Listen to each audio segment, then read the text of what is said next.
Hey guys, we are back. It's Faisal Khamis from the Sports Sofa. I know we took a week off last week. Union talks went bad. Our labor couldn't come to an agreement. Our CBA expired, much like something else we'll talk about soon. But don't ever fear. We are back, and the Sum of Seven starts right now. But he kept that 2-on-1. There's Daniel. What a goal! Pass to LeBron. That was How about that pass? 92 One end to the feet. other. Not it.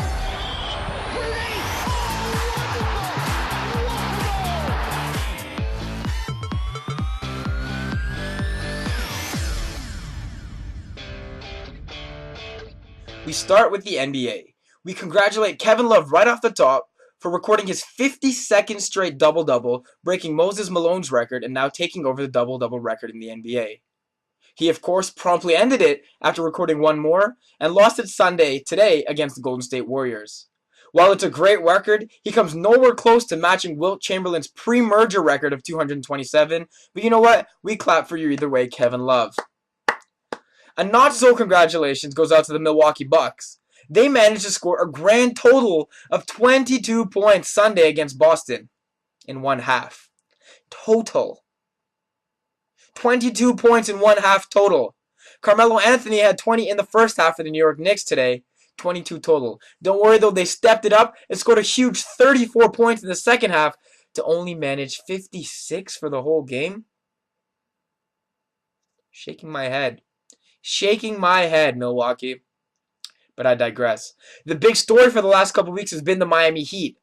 After a recent spell of play saw them lose 5 straight in a row against playoff teams, they fought back against their arch nemesis, the LA Lakers, with Chris Bosh backing up his talk and his tears, posting a huge game against Andrew Bynum, Pau Gasol, and Lamar Odom in the post. Miami followed up their win against the Lakers with an impressive win over the Memphis Grizzlies, prompting everyone to now believe that they are quote-unquote back. I don't believe it, but it's good to see them doing well because we really don't care about them crying. We really do just want to see them win. I know we all do. We hate them. We want to see them win. That's the NBA action. We move on to the NFL. And guess what? We have some good news. It seems like the league is actually taking care of player safety by taking the 18-game proposed schedule off the dockets in negotiation talks. Great news.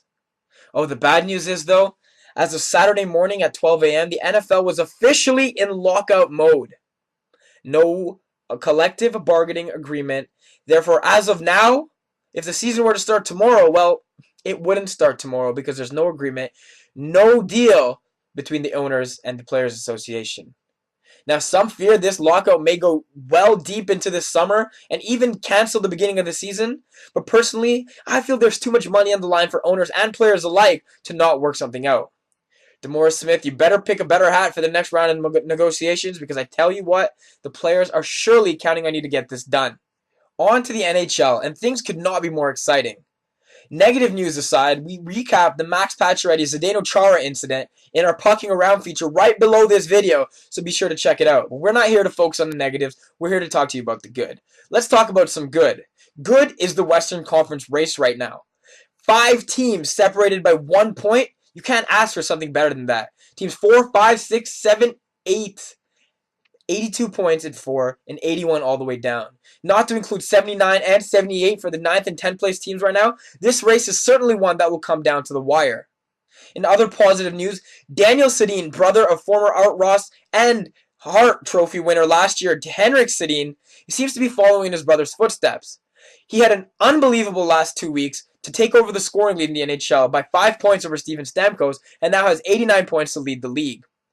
Vancouver continues to lead the Western Conference with 99 points, threatening to become the first team to hit the 100 mark this year, with a 9-point lead over Detroit right now, who is in second place. In the East, things are getting much, much closer, with Philly holding a meager 1-point lead over the surging Washington Capitals.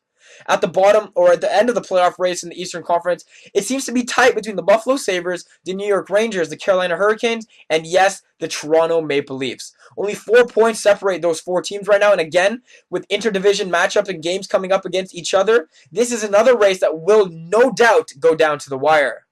Go Leafs, go. Go Leafs, go.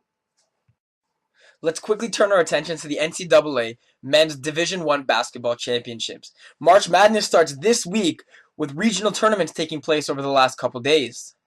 UConn, led by Player of the Year contender Kemba Walker, won 5 games in 5 nights over Big East favorites like Louisville and Syracuse to win the regional tournament and secure a 3 seed for the tournament. Everyone's darling pick, BYU, led by everyone's favorite player and what should be Player of the Year frontrunner Jimmer Fredette, after a 52-point performance, saw BYU secure their place into the Mountain West Finals. They lost to San Diego State for the first time in 3 times this year, and now dropped to a 3 seed in the tournament as well. While the rankings do not really justify their play this year, they should be a team that will not be overlooked by heavy contenders in the tournament. Overall, the 4 1 seeds going into Thursday's tournament are Ohio State, Kansas, Pittsburgh, and Duke. Look for our special video this week previewing the tournament and picking our winners as well. Now, on to soccer. It was a very exciting week with EPL play, Champions League play, and FA Cup play all taking place this week. The week started with a disaster for table holders right now, Manchester United, after a second straight defeat against a Big Four team, losing 3-1 in Anfield to Liverpool on a Dirk Kuyt hat trick. This is the second loss for Man United in the league in a row after what was an upset by Chelsea 2-1 over Man United last week. In Champions League play this week, a few exciting games going down, and even more to take place this week as well. Firstly, we saw Barca and Arsenal play to a game that was highly debated. Referee threw out Robin van Persie in the 56th minute for kicking the ball after the whistle while 90,000 fans were screaming. This was a second yellow for Van Persie, and he was promptly sent off for what was, of course, a red card. Some call the referee's decision a bit egregious. The rules of the game dictate that it was the right call, but given the situation, I surely would not have made the call. Barca, not really needing an advantage at times, took advantage of the man and ultimately won 3-1 and won the tie. They move on. Shakhtar dominated Roma and won 3-0 to move on. Tottenham advanced over Milan by playing a technically defensive game at home.